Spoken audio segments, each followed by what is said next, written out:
Welcome to Alpha Tech. Today we are going to make Navbar. Hope you have seen the trailer. So let's get started. So here we are going to open our HTML page and now write exclamation mark and then click the enter. We are using VS Code, so I will recommend you to use it also. You can download it. If you have any problem in downloading, you can see our video downloading VS Code. Okay, now let's get back to the video. So in our body tag, we will add the nav tag and then inside it, we will add the UL tag. While clicking the Alt button, click on the line so that you can select each one of them and then write href, anchor tag href, and now write the name that you want to be displayed on the screen. So now let's see what we have done. So this is what we have created till now. Now we will edit it so that it look like a nav bar. So now we'll come back to our HTML page and change the names so that every one displays the correct name, like home, then privacy policy, and then contacts or about. Anything that you want, you can write. Okay, so I have written home, then contacts, then about, and then privacy policy. Okay, so now let's head to our CSS page. So you can name it style.css. So now let's start styling it. So first of all, we will write the star selector and add the margin as 0 and padding is also 0. And now we will add the nav selector. Now we are going to style the nav. So first of all, we will write the background color that is going to be that is the color code. You can either copy it or you can write black. So height is going to be 100 px and the width is going to be 100%.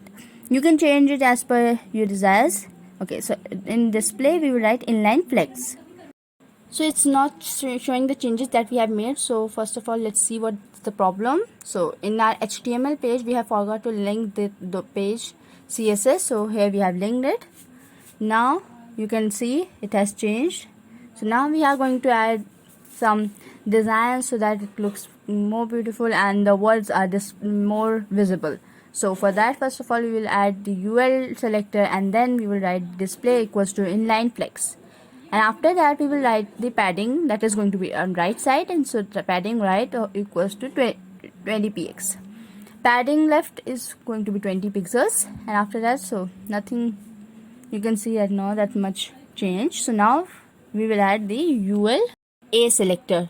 So in this, we will add the text decoration that is going to be none, and then the padding is going to be 25 pixels, 20 pixels, and okay. Now next line we will write the font size. So font size is going to be 30 pixels. Now the color of the text is going to be so we are writing white. Okay, so white color is going to be on black. You can either you can choose any color that you like. Now we will add the font family. You can also copy it like we have done. So this is how our page looks right now. So let's get back to our HTML page.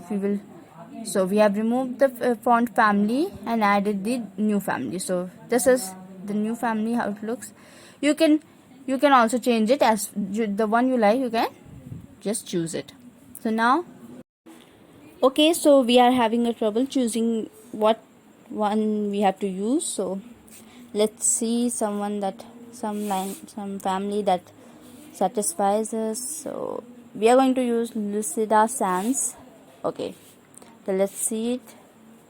Nothing much has changed. Well, let's leave it here.